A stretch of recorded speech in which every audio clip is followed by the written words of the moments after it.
Hello everyone, আসসালামু আলাইকুম। আশা করি সবাই ভালো আছেন। ইলিশ ভাজা কার কার পছন্দ? কেই বা না পছন্দ করে? সবাই পছন্দ করে খেতে। আর এই ইলিশ ভাজার সাথে যদি হয় ঘি, শুকনো মরিচ ভাজা, আর সেই সাথে যদি হয় বউয়া বা ভুনা খিচুড়ি, আমরা যাই বলি না কেন, খেতে কিন্তু অসম্ভব দারুণ একটি খাবার। আমরা এই খাবারটাকে বউয়া বলে থাকি। আপনারা কি বলেন সেটি জানাবেন কমেন্টে। একটি কড়াইতে প্রথমে আমি তেল দিয়ে নিচ্ছি প্রয়োজন মতো। তার সাথে এখানে আমি দিয়ে দিচ্ছি মিডিয়াম সাইজের দুটো কুচি করা পেঁয়াজ। পেঁয়াজগুলো আমি এখানে ততক্ষণ ভেজে নেব যতক্ষণ না পর্যন্ত এখানে হালকা ব্রাউন কালার হয়ে আসছে। পেঁয়াজগুলো কিন্তু ভাজা হয়ে গেছে। এবার আমি দিয়ে দিচ্ছি 1.5 চা চামচ পরিমাণে আদা আর রসুনের পেস্ট। আদা আর রসুনের পেস্টটি দেওয়ার পরে আমি একটুখানি ভেজে নিচ্ছি যাতে করে এই কাঁচা গন্ধটা চলে যায়। আদা আর রসুন পেস্ট ভাজার সময় কিন্তু অনেক সময় তেলের ছিটে আসতে থাকে হাতে। এর জন্য আমি এখানে একটু দিয়ে নিচ্ছি পরিমাণ মতো পানি, যাতে করে ছিটা এসে হাত পুড়ে না যায়। আমার এখানে ফোড়ন হিসেবে কালো জিরে দেওয়ার কথা ছিল, কিন্তু ভুলে গিয়েছিলাম, তাই এখন দিয়ে দিচ্ছি অল্প পরিমাণে কালো জিরে। এতে করে সুন্দর একটি ফ্লেভারও আসে আর খেতেও ভীষণ ভালো লাগে। এবার এখানে আমি দিয়ে দিচ্ছি স্বাদ মতো লবণ, 1 চা চামচ শুকনো মরিচের গুঁড়ো, 1 চা চামচ ধনে গুঁড়ো,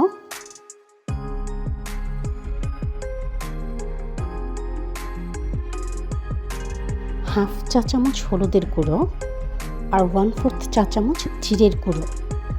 এবার এই সব মশলাগুলো আমি খুব ভালো করে কষিয়ে নিব।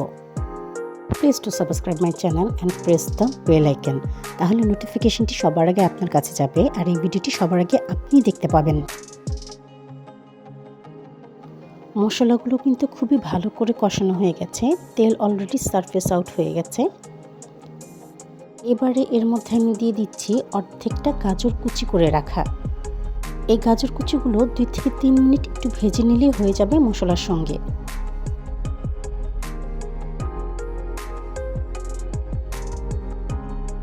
এবার এখানে আমি দিয়ে দিচ্ছি ধুয়ে রাখা চাল আর ডাল। এখানে আমি 250 গ্রাম চাল আর 125 গ্রাম ডাল ইউজ করেছি।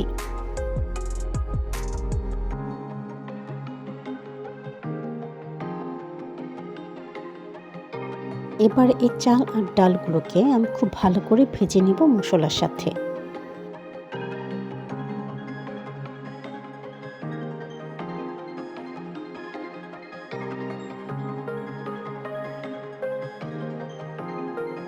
দিয়ে দিচ্ছি 4-5টি কাঁচামরিচ, এতে করে খুব সুন্দর ফ্লেভার আসবে। আর দিচ্ছি সাথে পরিমাণ মতো পানি। আপনারা যদি এই বউয়া বা ভুনা খিচুড়িটি একেবারেই ঝরঝরে খেতে চান, তাহলে পানির পরিমাণটা একটু কম দিবেন। আমি এখানে একটু গলা গলা করেছিলাম, তার জন্য একটুখানি বেশি পানির পরিমাণ দিয়েছি।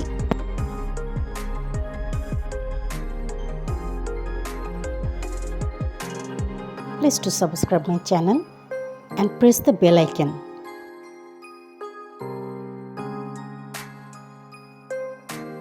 এবার ঢেকে দিয়ে মিডিয়াম আঁচে 10 মিনিটের জন্য রান্না করে নিচ্ছি।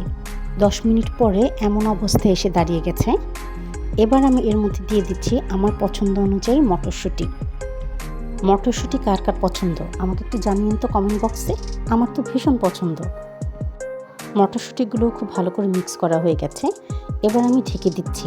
ঢেকে দিয়ে রান্না করে নেব 5 থেকে 7 minute.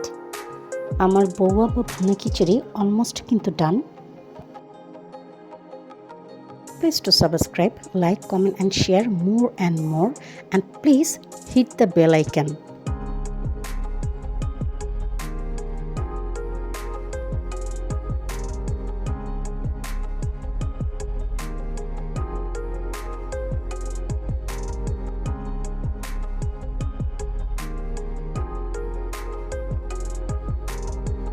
Please to subscribe my channel. দেখুন এবার কিন্তু বড়াগুলো একেবারেই হয়ে গেছে যেমনটা আমি চেয়েছিলাম। খুব বেশি ঝরঝরাও হবে না আর একেবারে গলেও যাবে না।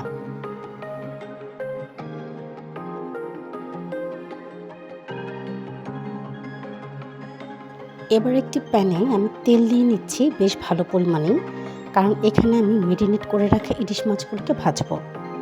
আর এই মাছগুলোকে মেরিনেট করা হয়েছে লবণ আর হলুদ দিয়ে।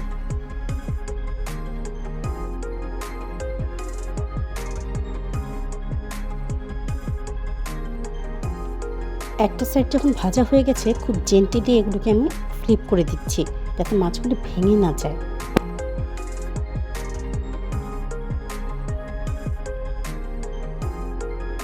মাছগুলো কিন্তু খুব ভালো করে ভাজা হয়ে গেছে। এবার এই মাছগুলোকে আমি একটি সাইডে রেখে দিচ্ছি।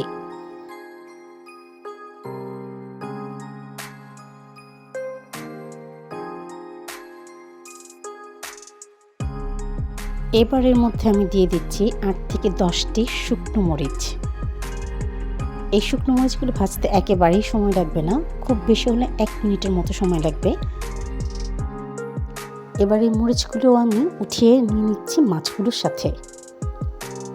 মাছ আর মরিচ ভাজার যে তেলটা থেকে যাচ্ছে, এটা খাওয়া হবে বউয়ার সাথে, দারুণ লাগে খেতে। দেখুন তো সবাই কেমন লাগছে। ইলিশ মাছ ভাজা, ঘি, শুকনো মরিচ, বউয়া বা ভুনা খিচুড়ি, আমরা যেটাই বলি না কেন, খেতে কিন্তু অসাধারণ। আপনাদের কার কার এই খাবারটি পছন্দ অবশ্যই আমাকে কমেন্ট বক্সে জানাবেন। আর আপনাদের যদি আমার এই ভিডিওটি ভালো লেগে থাকে তাহলে অবশ্যই সাবস্ক্রাইব করে দিবেন আমার চ্যানেলটিকে, ফলো করে দিবেন আমার ফেসবুক পেজ ও ইনস্টাগ্রাম আইডি তিন্নাস কিচেনকে। সঙ্গে থাকার জন্য ও পুরো ভিডিওটি দেখার জন্য অনেক ধন্যবাদ। Thank you.